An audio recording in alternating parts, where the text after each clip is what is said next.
Chicago Mayor Lori Lightfoot, she's lost her bid for re-election. That's right. She came in third in last night's Democratic primary, leaving her out of the April 4th runoff.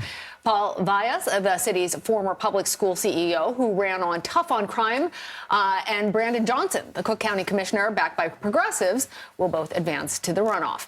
Lightfoot broke barriers 4 years ago as the first black woman and first openly gay person to lead the city. She also makes history as the first incumbent in 40 years to be defeated after just one term.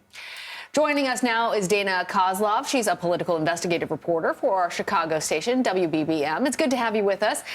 Mayor Lightfoot losing after just one term and not even making it to the runoff. That's the first loss for an incumbent since 1983. Tell us the main reasons for her loss.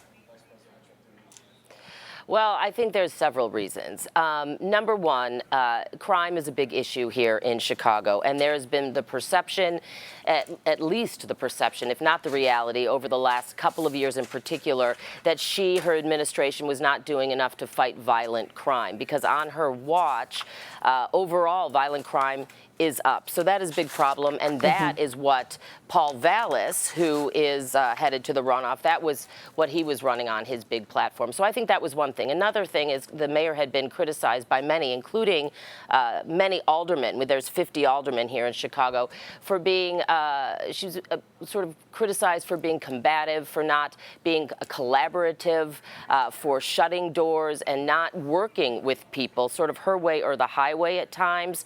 And I think that didn't help her, and it certainly didn't help her public image. COVID was tough. The pandemic was tough. People have mixed opinions about how she handled that. So I think those were really the main factors as to why she did not make it to the runoff. Shifting to the April 4th runoff then, the more conservative candidate, Paul Vallas, had a significant lead over Brandon Johnson last night. And you mentioned how crime really, and the uptick in crime is what really got Lightfoot, or at least the general public, disinterested in having Lightfoot lead the city.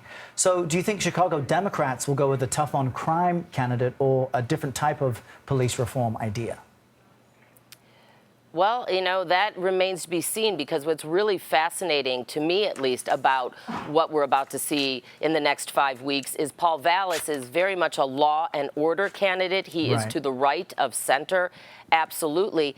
His challenger, Commissioner Brandon Johnson, ran on a very progressive platform. He's backed by the Chicago Teachers Union. Their philosophies, ideologies about where this city should go in general are completely different. So it really, I think, comes down to not just crime, which is a big concern, but it will depend on how I think voters also perceive that they will handle other issues.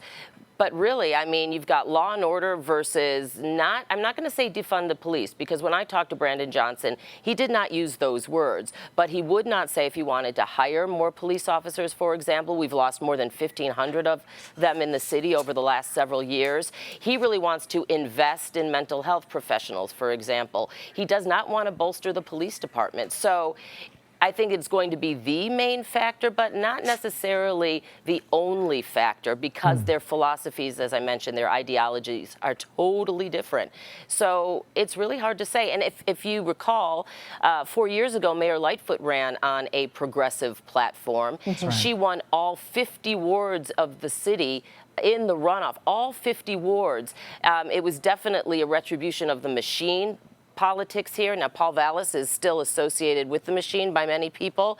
Brandon Johnson is not, so there's that as well. So people here in Chicago voted 4 years ago and to a degree last night for progress, to be progressive, for social justice, for social, equitable neighborhoods and education. So all of that, I think, will come into play, but exactly who is going to come out ahead right now, I think it's going to really depend on how they campaign over the next 5 weeks, and it has the potential, some fear, of also having racial undertones. You know, there's a white candidate and a black candidate, and with very different philosophies as well. So I do think it's going to depend a lot on what they have to say in the next 5 weeks, and if either moves more towards the center. All right, Dana Kozlov, thank you.